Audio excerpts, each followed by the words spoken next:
स्वागत है आपका सीबीएसई विजय चैनल में। और मैं आपको क्लास 6 का संस्कृत संधि पढ़ाने जा रही हूँ। उसमें का पार्ट 1 आपको पढ़ा चुकी हूँ, पार्ट 2 आज स्टार्ट करेंगे। तो हम आगे बढ़ने से पहले आपको निवेदन करना चाहूँगी कि इस वीडियो को लाइक, सब्सक्राइब और कमेंट करना बिल्कुल ना भूलें। कमेंट जरूर करें, जरूर करें। तो चलिए हम आगे बढ़ते हैं इस वीडियो में। संधि पार्ट 2। हम स्वर संधि 6 प्रकार के होते हैं। ये मैं पिछले वीडियो में पढ़ा चुकी हूँ, तो उस वीडियो को आप जरूर देखिए। फिर इस वीडियो को देखेंगे तो अच्छे से समझ में आएगा।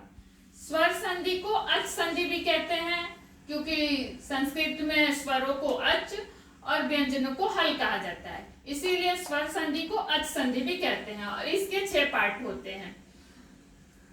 तो इस 6 पार्ट में से पहला दीर्घ संधि है, इसी को हम पढ़ेंगे, जो आपके सिलेबस में ज्यादा अच्छा से पूछा जाता है। तो आइए, दीर्घ संधि क्या है पहले हम इसको समझें।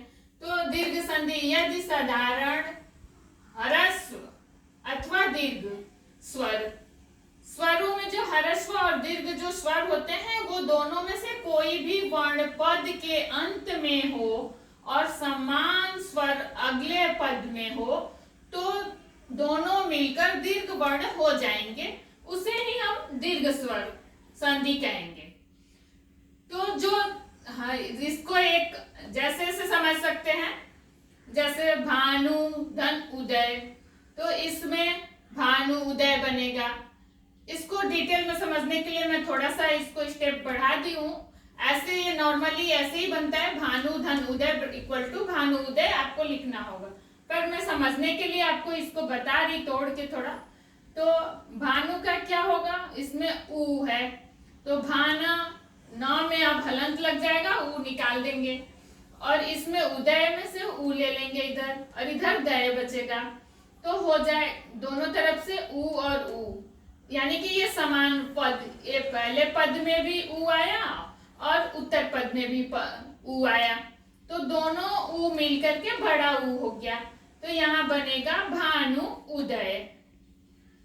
मुझे लगता है इसको आपको दोबारा समझाना चाहिए, एक ही बार में आप समझ जाओगे। देखो, भानु धन उदय, तो भानु में से क्या किए हम ऊ निकाले, तो यहाँ पे लिखे भाना, न को हलंत कर दिए, क्योंकि ये सिर्फ व्यंजन है, इसमें से स्वर निकल गया है।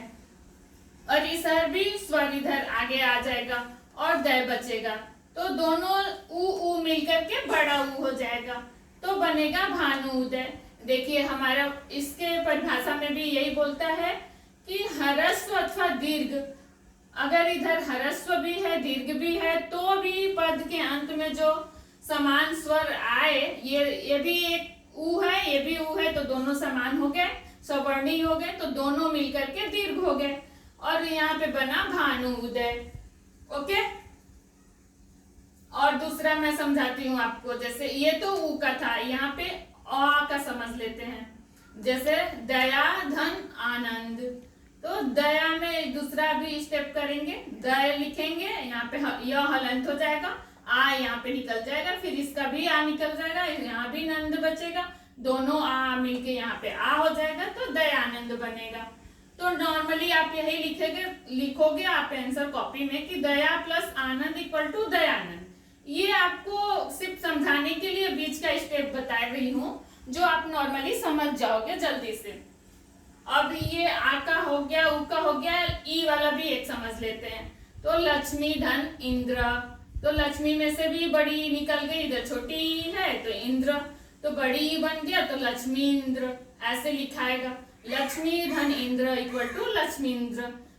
ये बीच का आप समझने के लिए आपको की हूँ कि आप अच्छे से समझोगे। आप कॉपी आंसर कॉपी में नहीं लिखोगे, अपने पास समझने के लिए अपनी कॉपी में लिख सकते हो इसको।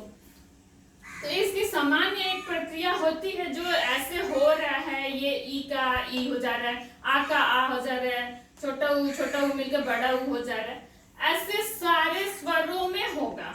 तो एक तो सामान्य प्रक्रिया है, जैसे इसको हम 4 तरह से ही आ सकता है, या तो इधर छोटा ऊ हो, इधर बड़ा ऊ हो, तो वैसे ही यहाँ पे देखो समझा देती हूँ। जैसे अ प्लस आ, जैसे इधर है बड़ा, इधर है बड़ा, हो गया है।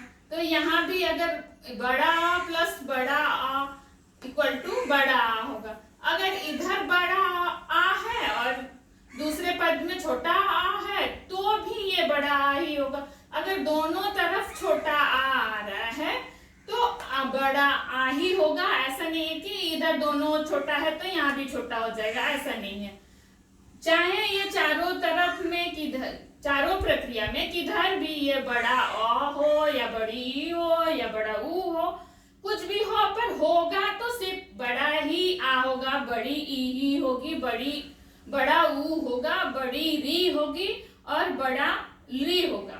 जो भी दोनों पद में अगर समान वर्ड है, समान मतलब इधर भी ई इधर भी ई, चाहे वो छोटी हो बड़ी हो इसका मायने नहीं रखता, सिर्फ दोनों पद में समान में, जैसे ये एक पद है ये दूसरा पद है तो इसमें समान ही ई है, चाहे वो बड़ी हो छोटी हो तो वो दोनों मिलके बड़ी ही ई होगी तो बनेगा लक्ष्मींद्र। इसीलिए ऐसा ही बनेगा। सिंपली ये आपको ऐसे प्रक्रिया दिखाई हूं ताकि आप अपने से बहुत सारे संधि कर सको। तो इसको समझ लोगे, एक बार और देख लोगे तो फिर आपको समझ में आ जाएगा।